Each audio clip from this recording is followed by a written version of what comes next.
Hi చిన్నారులు, రండి నాన్న, చక్కగా కూర్చోండి. మీకు ఈరోజు ఇంకో మంచి కథ చెప్తాను.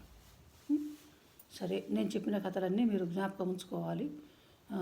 చక్కగా మీ ఫ్రెండ్స్కి, మీ తాతయ్య, నానమ్మ, అమ్మమ్మల వాళ్ళకి చెప్పాలి ఆ స్టోరీస్ మీరు. ఓకేనా? అయితే ఇప్పుడు నేను చెప్పే కథను శ్రద్ధగా వినండి. ఓకేనా?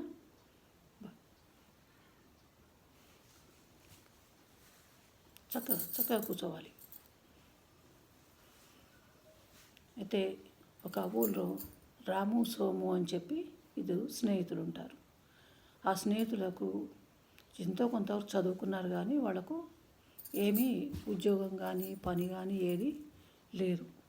పని దొరకక వాళ్ళు తిరిగి ఒక ధనవంతుని దగ్గరికి పని ఇప్పించమని వెళ్తే అతను, సరే నేను ఏ పని చెప్తే ఆ పని చేస్తారా అని అడుగుతాడు. అయితే సరే, మీరు ఏ పని చెప్పినా చేస్తామంటారు ఇద్దరు. అనేసరికి అతను ఏం చెప్తాడంటే, నేను మా తోట ఉన్నది, ఆ తోటకు మీరు బావిలో నుంచి నీళ్లు తోడిపోయాలి అని చెప్తాడు. అయితే సరే చెప్తాను, తోడుతామంటారు ఇద్దరు కూడా. తోడిన తర్వాత మొత్తము ఎంతవరకు అంటే బావిలో నీళ్లు అయిపోయే వరకు తోడాలని చెప్తాడు. సరే అని చెప్పి ఇద్దరు పని కొప్పుకున్న తర్వాత ఒకరోజు రోజు సాయంత్రము దినమంతా రాత్రి పగలు నీళ్లు తోడిపోసి బాగా అలసిపోయి సోము ఏం చేస్తాడంటే, ఇంకా నేను రోజంతా నీళ్లు తోడిపోసాను, నాకు చేతనవ్వదు, ఇంకా ఈ పని లేకున్నా సరే నేను మాత్రము ఇంకా ఈ నీళ్లు తోడము, నేను వెళ్ళిపోతానంటాడు రాముతోటి. అరే, ఇద్దరం కలిసి పని ఒప్పుకున్నాం కదా, ఇద్దరం కలిసి చేయాలి కదా, నువ్వు మధ్యలో అలా వెళ్ళిపోతే ఎలా అని చెప్పి అంటాడు రాము. ఏదైతేనేమి సోము నేను ఈ పని చేయనని ఖచ్చితంగా రాముకు చెప్పేసి వెళ్ళిపోయిన తర్వాత ఇక రాము పని ఒప్పుకున్నదా, అయ్యో మేము పని చేస్తామని మాట ఇచ్చాం కదా, మాట నిలబెట్టుకోవాలి అనుకుని ఎంత కష్టపడా సరే నీళ్లు తోడుతూనే ఉంటాడు. ఇంకా బావిలో నీళ్ళు అయిపోయే వరకు తోడుతూనే ఉంటాడు.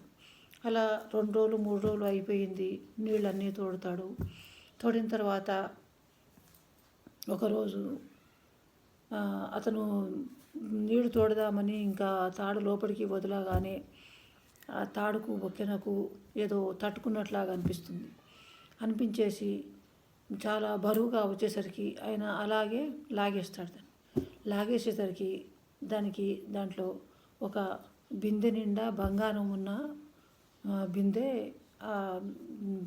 తాడుకు బొక్కెను తట్టుకొని వచ్చేసరికి ఆ ధనాన్ని తను తీసుకోక, తను పని చెప్పిన పెద్ద మనిషికి, ఇగో మీ బావిలో నీళ్లు తోడితే తాడెంబడి ఇది వచ్చేసిందని చెప్పి నిజాయితీగా అతనికి చెప్పేసరికి ఆ ధనవంతుడు చాలా సంతోషపడి రాము నిజాయితీకి మెచ్చుకొని తనకు ఇవ్వవలసిన ధనమే కాకుండా ఇంకా చాలా ధనం ఇచ్చి, తన దగ్గర ఒక ఉద్యోగం ఇచ్చి, దానికి కూడా చాలా జీతం ఎక్కువగా ఇచ్చి ఆ రామును తన దగ్గరే ఉంచుకుంటాడు.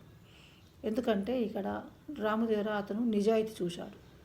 వేరే ఇంకెవరన్నా దుర్బుద్ధి గలవారైతే ఆ బంగారు బిందెను లోపల పెట్టేసుకొని ఏమి రాలేదని చెప్పి చెప్పకుండా వెళ్ళిపోతారు కొందరు. కానీ రాము అలా చేయలేదు. రాము నిజాయితీ పరుడు కనుక, నమ్మకస్తుడు కనుక ఆ దొరికిన బంగారాన్ని, ఆ బిందెను ఆ పెద్ద మనిషికి చెప్పేసరికి అతను చాలా సంతోషపడతాడు. రాము నిజాయితీకి మెచ్చుకొని మంచి ఉద్యోగం ఇచ్చి జీతం కూడా చాలా ఎక్కువనే ఇచ్చి తన దగ్గరే ఉంచుకుంటాడు. అప్పుడు సోముకు అర్థమవుతుంది ఏమిటంటే, కష్టపడ్డ వారికే ఫలితం తగ్గుతుంది, నేను కష్టపడకుండా వెళ్ళిపోయాను కనుక రాముకు మంచి పని దొరికింది, మంచి జీతం వస్తుంది, అతని నిజాయితీకి మెచ్చుకొని తన దగ్గరనే ఉంచుకున్నాడు ఆ పెద్ద మనిషి కనుక తన సోమర్తనానికి తనే బాధపడతాడు సోము. ఇది కథలో నీతి ఏమిటంటే, కష్టపడ్డ వారికి ఫలితం తప్పకుండా దక్కుతుంది. కష్టపడకుండా సోమరిగా ఉన్నవారికి ఏ పని సక్రమంగా చేయలేరు, వారికి ఫలితం కూడా దక్కదు, జీవితంలో కూడా కష్టపడాల్సి వస్తుంది. అందుకని ఎప్పుడైనా ప్రతి మనిషి కూడా నిజాయితీగా ఉండాలి, కష్టపడి పని చేయాలి. వచ్చిన ధనాన్ని కూడా తను ముఖ్యమైన పనులకు, సక్రమమైన పనులకు వాడుకొని సుఖంగా జీవించాలి.